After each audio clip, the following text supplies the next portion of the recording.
ভাইরে ভাই, কথায় আছে যদি থাকে নচিবে আপনি আপনি আসিবে, কথাটা কিন্তু একদম সত্য।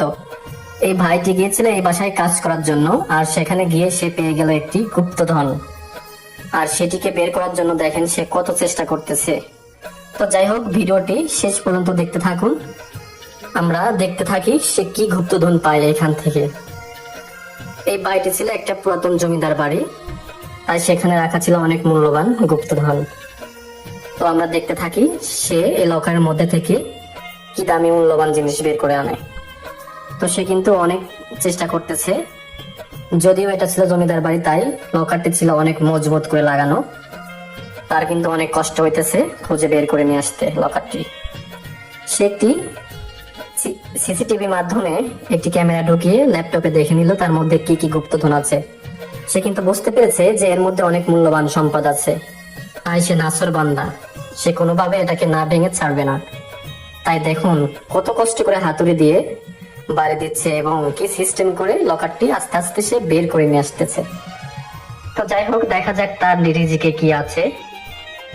এই লকারটা ছিল অনেক পুরাতন এবং অনেক মজবুত, অনেক জমিদারের লুকানো ধন সম্পদ, তাই এটা কিন্তু এত সহজে ভাঙা সম্ভব হচ্ছে না।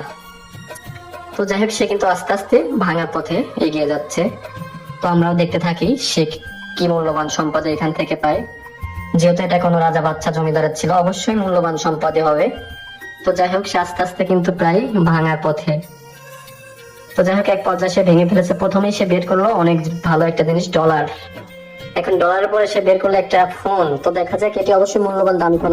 বা মাশাআল্লাহ, এটি কিন্তু আইফোন 13 প্রো ম্যাক্স। আমি তো আগে বলছি যে এটা হচ্ছে কোন এক জমিদারের বাড়ি ছিল, এজন্য এর মধ্যে যা কিছু থাকবে এটি কিন্তু অনেক মূল্যবান। এর মধ্যে আরেকটা লকার সে পেলো। অবশ্যই এই লকারের মধ্যে হয়তো কোনো মূল্যবান জিনিস রাখা আছে। লকারের মধ্যে লকার, এটা ডলার, দেখেন অনেকগুলো গোল্ড এর মধ্যে আছে। তো যাই হোক, রিজিকে থাকলে কিন্তু এভাবে চলে আসে যে গোল্ড, এগুলো হচ্ছে সম্পূর্ণ গোল্ড। হয়তো এই ভাইটি রিজিকে ছিল।